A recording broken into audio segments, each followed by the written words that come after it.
Are you tired of your seats looking like this? Because every time it rains, it drips and collects water because your T-top seals leak? Well, I got a couple of solutions for you.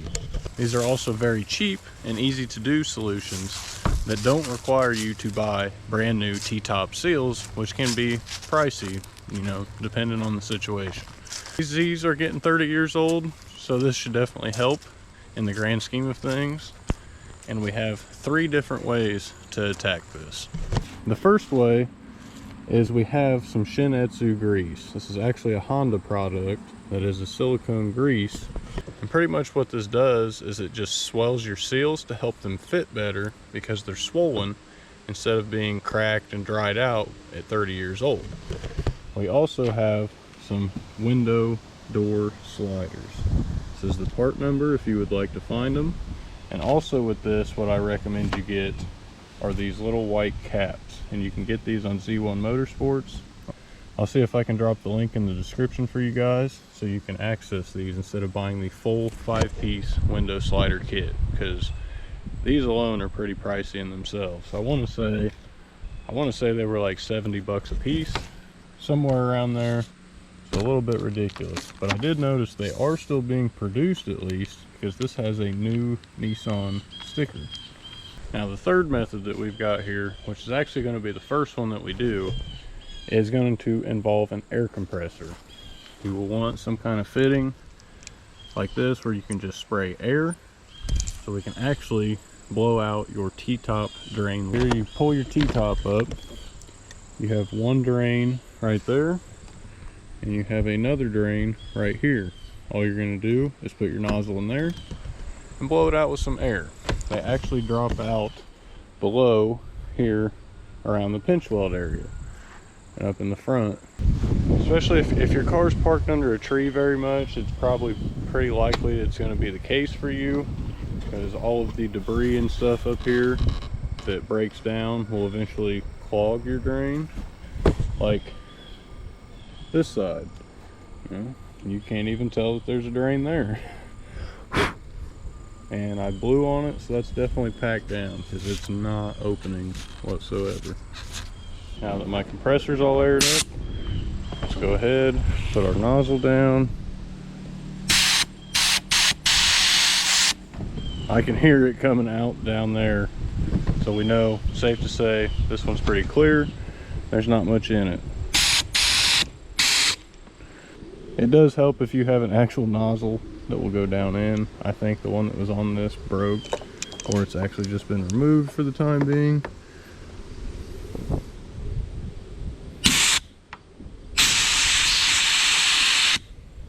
If yours is bad like my other cars, make sure that you kind of break it up with a screwdriver or a pick or something. If not, it'll be kind of hard to bust through that. You may need to wet it up a little bit if it is all dry at the top, just to make it more pliable, or if you have to, just dig out the top portion with a vacuum until you can get down, because likely the whole thing is not gun dust. If it is, then it may need changed. Now on to the next step.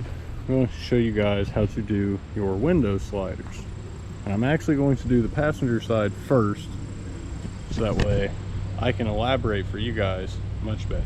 So we will catch you guys then. Now we have our passenger side all finished up, and I'm actually glad I did this before I showed you guys, because I actually learned a couple things along the way, because I damaged a couple things not knowing what I was doing. The big reason that you want to do this is if you look right here, look how much this flexes. Not at all. The door completely moves with the window. That's because the window slider has already been replaced. So you can even see here, my seal is actually pulled all the way in because my window is not lined up properly. Here, as I wiggle this, it has play and you can audibly hear it. So that's what we need to replace to fix that. It's not holding the window tight enough against this seal, so the water is actually leaking into here. Now the first thing you want to do is take your car, turn it on, or at least accessory, and roll your window down nearly all the way. Go ahead and shut it off. Now let's get to pulling this off. you have 2 Phillips right here and here. There's also 2 Phillips holding this on, 2 Phillips right here, and another one right here. And there's also one holding the door panel underneath of this, and 2 holding your window switch on. To remove this plastic, all you do, pull your door handle out, start to pry it off to where the clips pop off, and the handle has to be out for it to come off.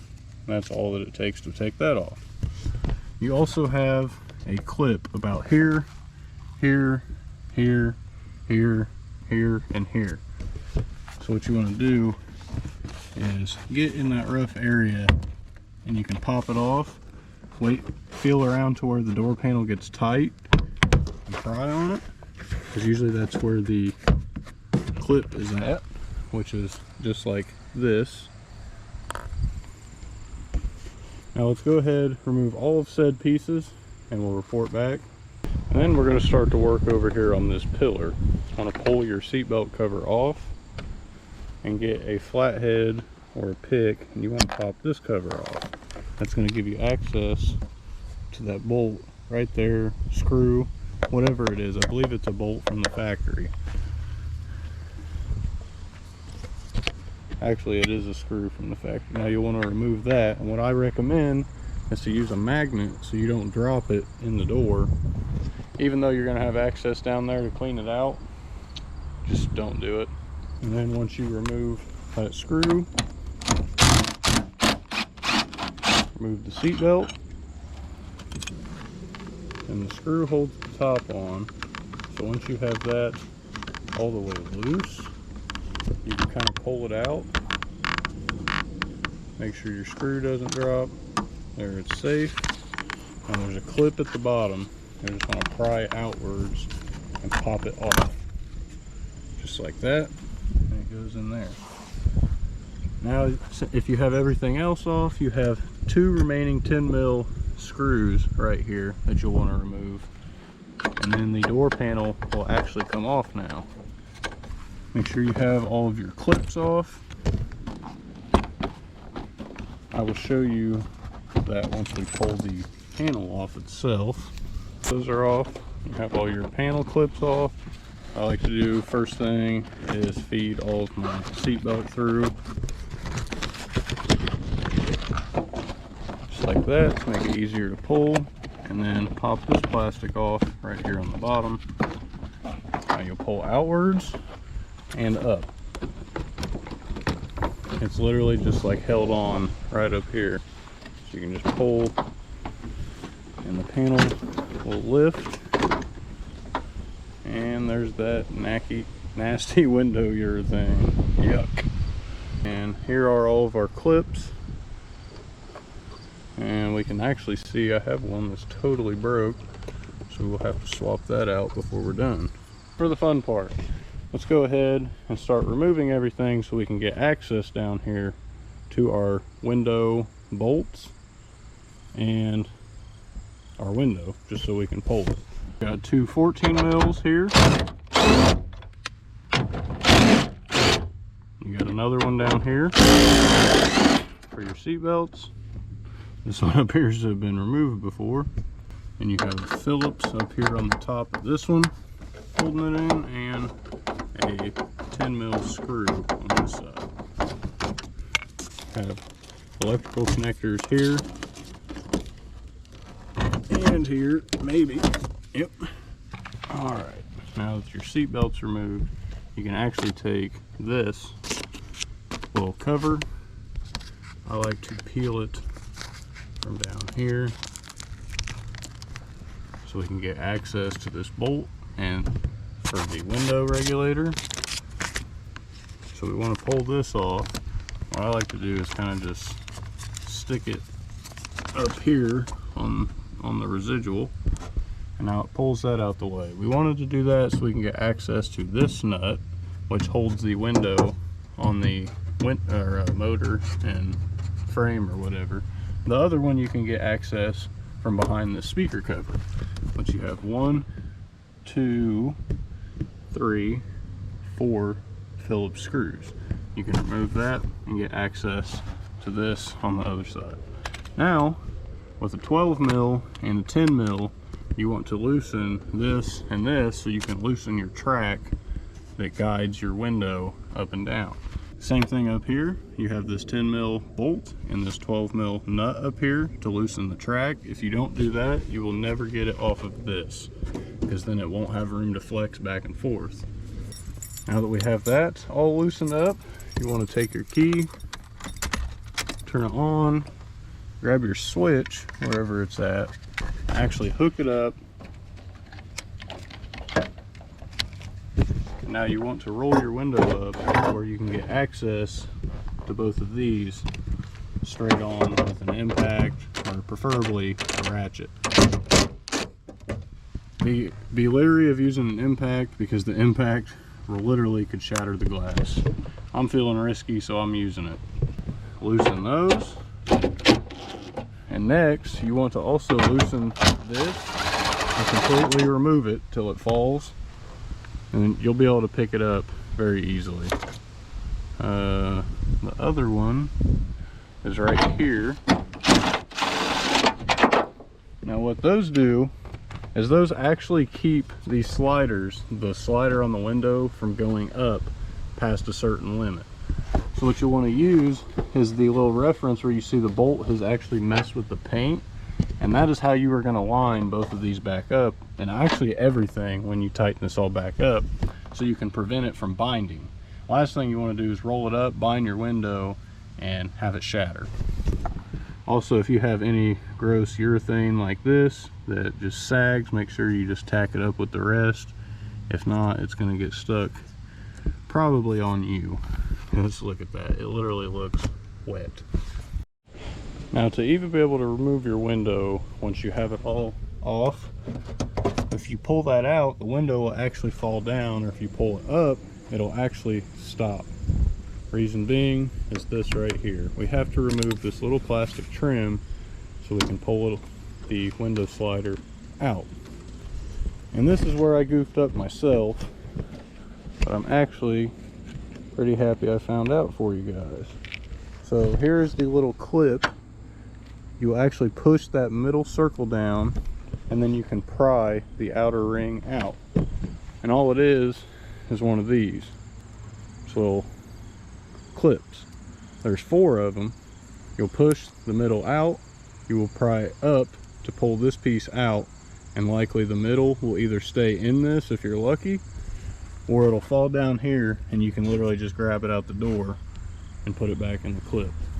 I broke all 4 of these on the other side. I see that it's broken on this side, so likely I'm going to have to find a couple of replacements so we can have a full functioning set over here.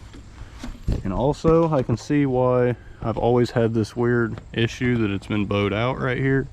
Whoever put this on did not pull all these plastic tabs out to put it in its correct location. So now it actually sits how it should, but that's a shame because we're about to take it out. Just like that. Pop it in. Now there's a little tab here on top you can use, and pry it out. Maybe. There we go.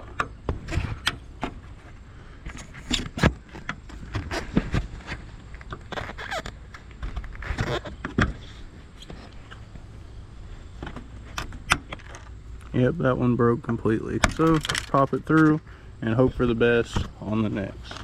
We're going to go ahead and remove the rest, since I'm sure you guys get the idea, and we'll get to showing you how to pull this out.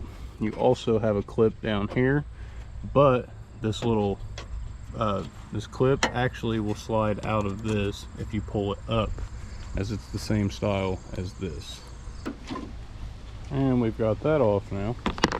This is pretty straightforward now. Once you have everything off, as you lift your window up, push out on the studs at the bottom to pop it through the window motor, and then you can begin to pull it upwards. You've got to hold one side up while you pop the other side out, because it'll just constantly get hung up back and forth. Great, I just got window urethane on my pants. I'm incredibly upset right now. Let me process this real quick. Well, it looks like these are work pants now.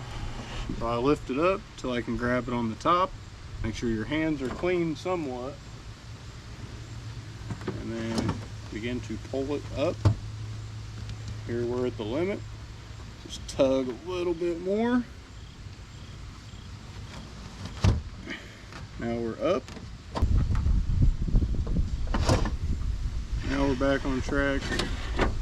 Let's pull this trim off. You want to pull it out in the back and then up, and it literally is just held on there like that. Wiggle and slide out. It's that easy. Now as we go to remove this, it will be much easier. You'll also have a ton more room to reinstall it as well. Pull up and see, it literally just popped out. So here's the new window roller, and let me show you why this is such a must. This thing does not move at all. This literally moves back and forth every which direction that's loose. You don't want that. You want it to be stiff like this. So to do this, you have a cap here in the middle that you need to pop off. Now my method of choice of removing this is to take either vice grips or pliers or something and kind of squeeze it, and there, that literally just popped off. This could be reused, but with the price of this being like literally $1 or something, there's no point. Now grab yourself a Phillips and remove the window slider. These are not in there very tight at all, so you just want it hand tight. It's about as snug as you can get because it's really easy to strip it otherwise. Now that that's all, take this one, thread her on, torqued, and now just pop that in, and our window slider is reinstalled. So we just did an hour worth of work to change this in 15 seconds. Now let's have the fun part of putting it all back together. Now when reinstalling your window, all you're going to want to do is pay attention to your tracks here, because you want to get this seated in your tracks first, and then you can drop the upper portion back enough to get the window slider to sit in its slider, and that will hold it back. Last time the front one gave me all the trouble compared to the back. The back just went straight in, but the front had a little bit of persuading that needed to be done. But your back one will pretty much always go in on its own. That one's not too big of a deal.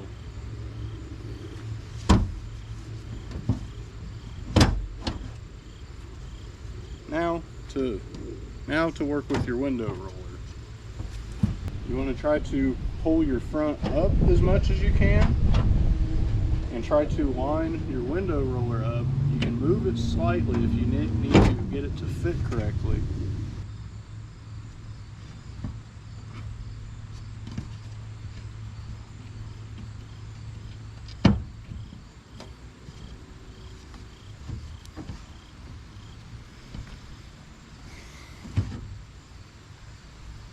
Dang, this is kicking my butt. Focus as much as you can on getting the window to go straight up. Once you get it about there, kind of push it over and down as you look on the top to guide your roller. And I believe we just got it.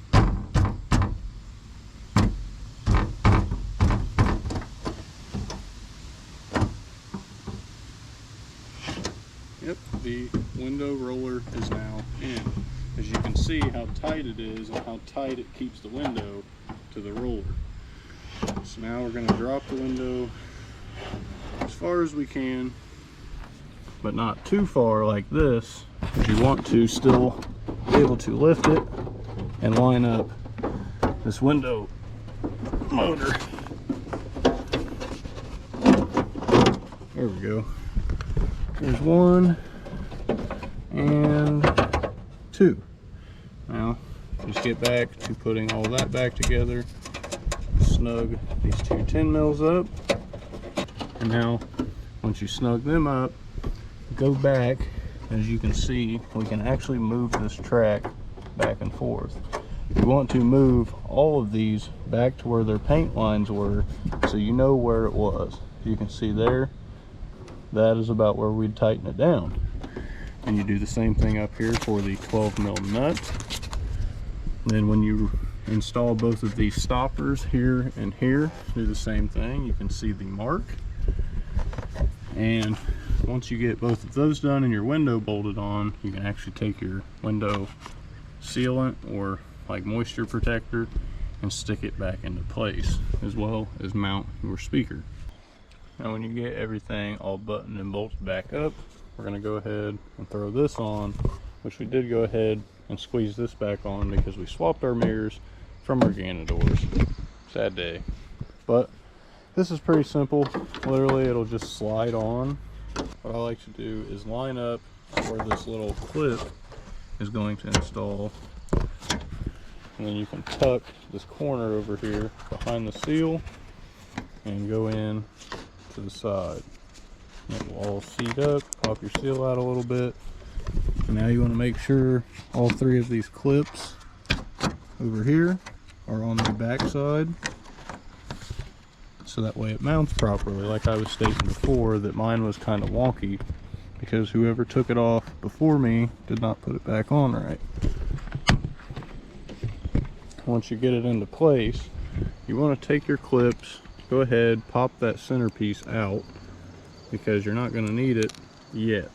Got at least 3. You can get away with 3. If you don't put one in the bottom, it still stays pretty stiff or snug. What I do, pop this back, take one of your little pieces, pop it in. Once that's in, you can go ahead, take the little plunger torpedo part of the clip and seat it all the way. Now it's on, it's not going nowhere. So let's do the last couple.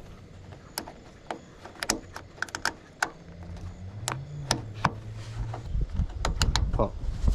This piece is no longer going anywhere. This piece is no longer going anywhere. So now that that's on, we're going to go ahead and refit our door panel. Pretty self-explanatory. Move these out the way, get them to where you can tuck them in the door panel before you actually put it on, and it will save you some headache. Because then all you have to worry about is lifting it right here, and that's it. Now our last piece of the puzzle is right here. You just clip this piece in and then put your screw right back there on the other side, which you can feed with a magnet, or a lot of times just the grip of your screwdriver will allow it to hold while you put it into place. Now take your little cap, pop that back on, and then you can take your seatbelt cover and pop that on. Now our door is completely fixed and our window slider is all good. Let's roll it up and see what kind of difference it was, or at least makes, being installed.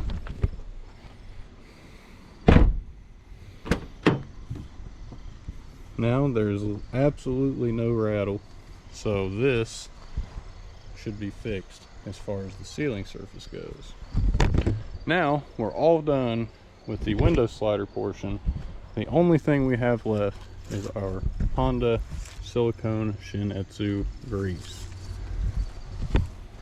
So let's clean up our tools and then we'll be back to show you how this is done.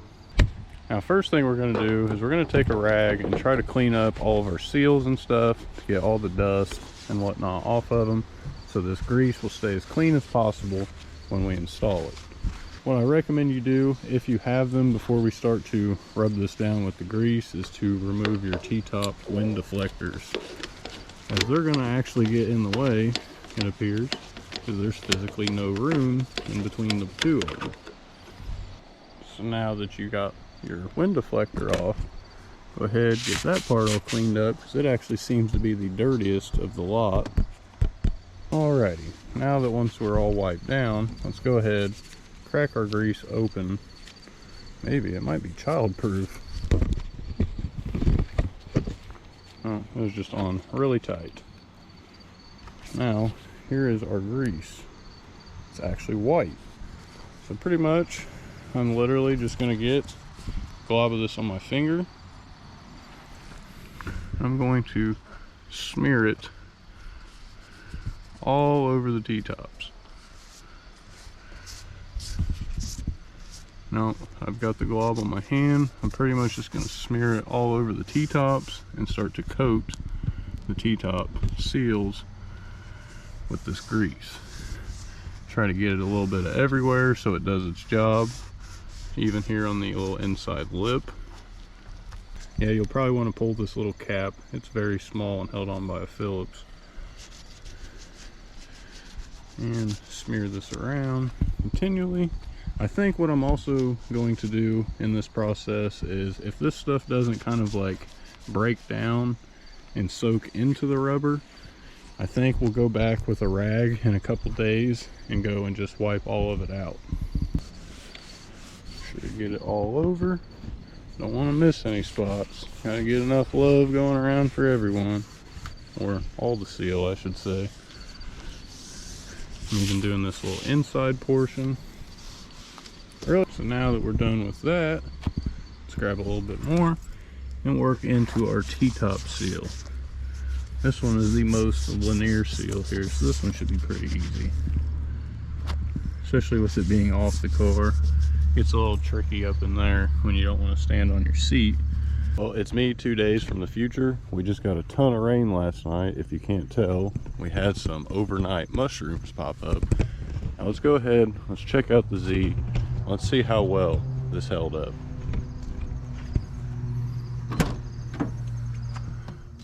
So far, I can already tell my seat did not get wet. It don't have a water spot, so that's super clutch. Now, for the passenger side, this one does leak pretty bad. No more leaks. So far, so good.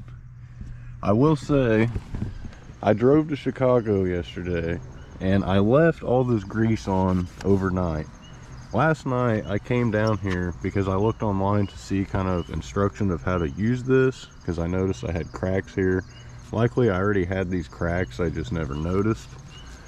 But I honestly thought that the grease destroyed my seals. But what I read online is you just want to work it in. You don't want to use a ton, and you just kind of rub it in and lather it into your seals to get it to soak up a little bit. What I heard is some people, by the time that they finish applying all the way around the car, by the time they finish there, they come back to wipe up all the excess. And you also want to reapply this, I believe, every 6 months or so, just for safekeeping, as it'll keep this from going back to being dry rotted and leaky. I will say, from reinstalling my T-top wind deflector, this stuff is very, very slippery. I think it's already starting to kind of break down and get kind of exactly how I want it to, and just be a grease layer instead of a white grease layer. So, safe to say, I feel like I'm going to be very pleased with this, but we don't have too much excess. I think it's good to go. At least it's good for me. I think now we're just gonna let it sit for the next day and let it kind of cure out, maybe warm up, break down, drip and soak into it all, and maybe fix this leak. Well, you guys, that's really all I got for you in this video. Those are the 3 biggest things that I can recommend for fixing your T-top leaks or seals. And well, I think our Z is really going to benefit from this in the long run. Safe to say. So if you guys like the video, don't forget to drop a like and subscribe to the channel if you want to stay tuned and catch more content. We will see you guys in the next video. Peace.